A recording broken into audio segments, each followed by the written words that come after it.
নেতৃত্ববোধ, সমাজ চেতনা জাগ্রত হয়। তিনি পড়াশোনার পাশাপাশি দেশের জন্য কিছু করতে হবে, দেশকে ভালোবাসতে হবে, সর্বোপরি দেশ হবে। তিনি যখন একটু বড় হলেন, উপলব্ধি করলেন আমাদের দেশ এক চরম হতাশায় আক্রান্ত। বিদেশি ইংরেজ শক্তি আমাদের দেশকে নির্মমভাবে শোষণ করে চলেছে।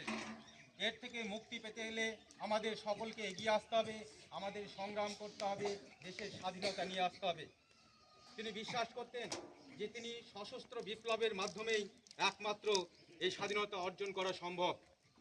অন্যান্য যারা ছিলেন আমাদের স্বাধীনতাকামী, তারা ভাব নরমপন্থা একটা মনোভাব ছিলেন, কিন্তু তিনি বলতেন যে আমরা সশস্ত্র বিপ্লবের মাধ্যমেই এই স্বাধীনতাকে ছিনিয়ে নেব। তিনি বলতেন, তোমরা আমাদের রক্ত যাও, আমি তোমাদের স্বাধীনতা দেব। এই বক্তব্য সামনে রেখে তিনি সশস্ত্র বিপ্লবের পথ ভারতবর্ষের জন্য প্রতিষ্ঠিত করেন।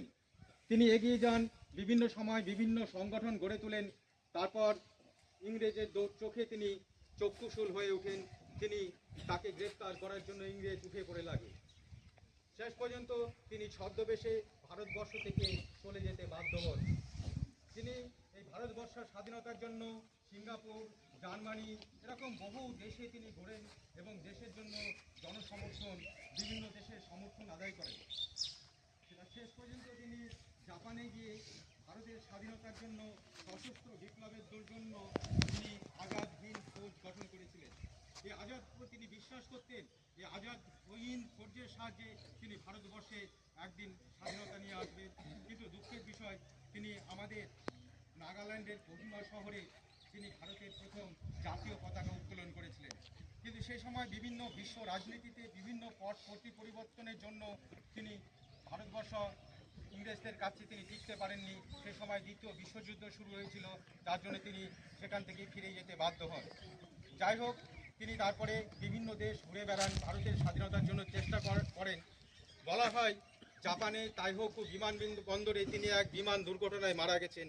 কিন্তু ভারতবর্ষে বিভিন্ন তদন্ত কমিশন গঠন করা হয়, কিন্তু সঠিকভাবে এখনও বের হয়নি তিনি সত্যিই সেভাবে মারা গেছিলেন কিনা। যাক, তিনি মারা যান বা যাননি সেটা পরের কথা, মারা তো হয়তো গেছেন, কিন্তু তিনি আছেন। তিনি আমাদের প্রত্যেকটা মানুষের, প্রত্যেকটা ভারতবাসীর চেতনায় আছেন, প্রত্যেকটা ভারতবাসীর হৃদয়ে আছেন। আজ তোমাদের কাছে এই শুভ দিনে আমার বলার এইটুকুই যে তোমরা বড় হয়ে ভারতবর্ষের জন্য কিছু করতে হবে।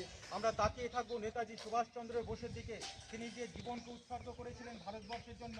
প্রত্যেকটা ছেলে মেয়ের কাছে আমার অনুরোধ, তোমাদের যা ডিউটি, তোমাদের পড়াশোনার মাধ্যমে দেশ সেবা করবা। তোমাদের গ্রামের, শহরের প্রত্যেকটা মানুষকে তোমাদেরকে তাদের পাশে এসে দাঁড়াতে হবে।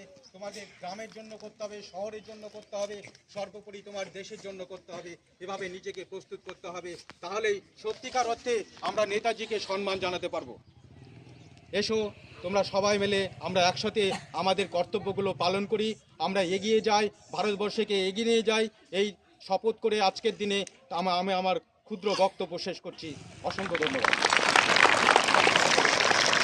বন্দে মাতরম, বন্দে মাতরম। নেতাজি সুভাষচন্দ্র বোস কি, নেতাজি সুভাষচন্দ্র বোস কি। 23শে জানুয়ারি কি, 23শে জানুয়ারি কি, 23শে জানুয়ারি কি।